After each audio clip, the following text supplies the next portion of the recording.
સુરતીઓ માટે ગૌરવની ક્ષણ શહેરના વિકાસને નવી ઊંચાઈ આપવા માટે સુરત મહાનગરપાલિકાના વહીવટી તંત્રમાં ઐતિહાસિક ફેરફાર કરવામાં આવ્યો છે। ભારતીય જનતા પાર્ટીએ લાંબી અટકળોને વિરામ આપતા 12 વૈધાનિક અને વિશેષ સમિતિઓના ચેરમેન અને વાઇસ ચેરમેનના નામની સત્તાવાર જાહેરાત કરી દીધી। આ નામો પક્ષના મોવડી મંડળ સાથે વ્યાપક મંથન બાદ અંતિમ કરવામાં આવ્યા છે। સુરત મહાનગરપાલિકાની 12 વૈધાનિક અને વિશેષ સમિતિઓના ચેરમેન તથા વાઇસ ચેરમેનના નામોની ભાજપે સત્તાવાર જાહેરાત કરી છે। પક્ષના મોવડી મંડળ સાથે ચર્ચા બાદ પ્રાદેશિક અને જ્ઞાતિગત સંતુલન અનુભવ અને પક્ષ પ્રત્યેની વફાદારીને ધ્યાનમાં રાખીને નિમણૂકો કરવામાં આવી છે। મહાનગરપાલિકાની સૌથી મહત્વપૂર્ણ ગણાતી ખડી સમિતિના ચેરમેન તરીકે પૂર્વ મેયર દક્ષેશ માવાણી અને વાઇસ ચેરમેન તરીકે અમિતસિંહ રાજપૂતની પસંદગી કરવામાં આવી છે। નવી સમિતિઓ શહેરના વિકાસ કાર્યોને વધુ ગતિ આપવાની સાથે પ્રજાલક્ષી કામગીરીને અસરકારક રીતે આગળ વધારવામાં મહત્વની ભૂમિકા ભજવશે। નમસ્કાર। આજે સુરત મહાનગરપાલિકાની 12 કમિટીઓના ચેરમેન અને વાઇસ ચેરમેનની વરણી કરવામાં આવી છે। આરોગ્ય સમિતિના ચેરમેન તરીકે અશોક રાંદેરિયા અને વાઇસ ચેરમેન તરીકે વિક્રમ દેસાઈનું નામ ઘોષિત કરવામાં આવ્યું છે। જાહેર બાંધકામ સમિતિમાં રાજેન્દ્ર પટેલને ચેરમેન નિયુક્ત કરવામાં આવ્યા છે અને શીતલ પ્રતિક પટેલને વાઇસ ચેરમેન નક્કી કરવામાં આવ્યા છે। પાણી સમિતિ રશ્મિબેન સાબુ ચેરમેન તરીકે અને મહેશ કુમાર મકવાણા વાઇસ ચેરમેન તરીકે નિયુક્ત થયા છે।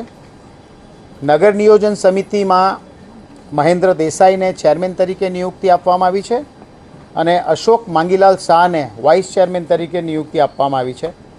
સમાજ કલ્યાણ આનંદ પ્રમોદ સમિતિમાં રાજેશ રાણાને ચેરમેન તરીકે નિયુક્તિ આપી છે અને ઈશ્વરભાઈ નારોલા જે વાઇસ ચેરમેન તરીકે નિયુક્તિ પામશે।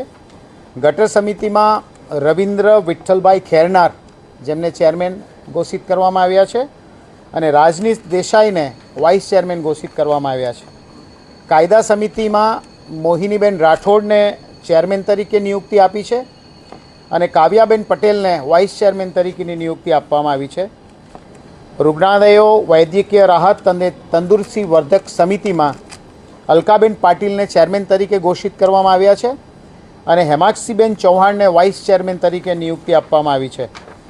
ગૃહ નિર્માણ અને ઉદ્યાન સમિતિમાં સુરેશભાઈ ધામેલિયાને ચેરમેન તરીકે નિયુક્તિ આપી છે અને વિધિબેન છનાભાઈ રાઠોડને વાઇસ ચેરમેન તરીકે નિયુક્તિ આપવામાં આવી છે। લાઇટ એન્ડ ફાયર સમિતિના ચેરમેન તરીકે સોનુબેન આંબલિયા અને સુધાબેન રાજેશ પાંડેને વાઇસ ચેરમેન તરીકે નિયુક્તિ આપવામાં આવી છે।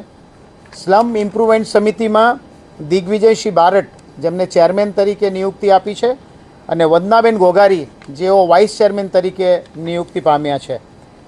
જાહેર પરિવહન અને પ્રવૃત્તિ સમિતિ જેના ચેરમેન તરીકે મનીષભાઈ ચિમનભાઈ પટેલ જેઓ ચેરમેન છે અને રીનાસિંહ અજીતસિંહ રાજપૂત જેઓ વાઇસ ચેરમેન તરીકે નિયુક્તિ પામ્યા છે। આમ કુલ 12 સમિતિઓના ચેરમેન અને વાઇસ ચેરમેનની નિયુક્તિ કરવામાં આવી છે। ટૂંક સમયમાં એમની કમિટીની મિટિંગ મળ્યા પછી એઓ ચેરમેન અને વાઇસ ચેરમેનનો કાર્યભાર સંભાળશે। આભાર।